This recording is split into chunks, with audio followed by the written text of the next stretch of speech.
Bélas Peillon, tu as évoqué 4 dénis de démocratie sur la séquence là, de la décision du Conseil constitutionnel sur la loi Molac. Quels sont ces 4 dénis que tu as évoqués? En effet, cette décision et ce recours est pour nous entaché d'un quadruple déni de démocratie. Premier déni de démocratie, c'est le non-respect, j'allais dire la méprise totale de la séparation des pouvoirs. Nous savons aujourd'hui que le pouvoir exécutif, qui est normalement en charge d'appliquer les décisions du pouvoir législatif, d'appliquer la loi, en l'espèce la loi Molac, a fomenté en sous-main, à travers le cabinet du ministre Blanquer, la production d'un recours et a mobilisé en trompant certains députés, une soixantaine de députés, pour que ce recours arrive sur la table du Conseil constitutionnel. Deuxième délit de démocratie, 4 députés ont avoué, ont écrit et signalé au Conseil constitutionnel que leur volonté avait été biaisée et trompée à l'occasion de la constitution de ce recours. Le Conseil constitutionnel a écarté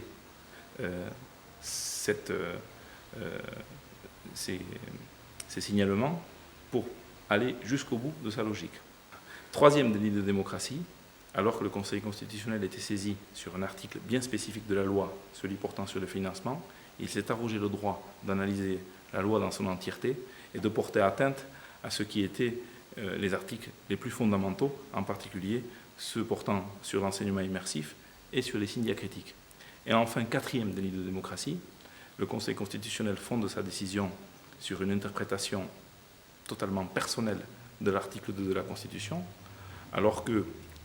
pour interpréter la volonté du législateur lorsqu'il rédige un article de la Constitution, ce Conseil doit se référer aux débats législatifs qui ont présidé à l'adoption de ce texte, et les auteurs de ce texte-là, Alain Lamassoure l'a récemment rappelé, avaient volonté de défendre le français face à un risque d'invasion de l'anglais, notamment au sein de l'institution européenne, et en aucun cas pour être utilisé à l'encontre des intérêts du patrimoine de la France que constituent les langues régionales. Le Conseil constitutionnel a fait fi de la teneur de ces débats-là pour avoir une interprétation totalement à charge et qui va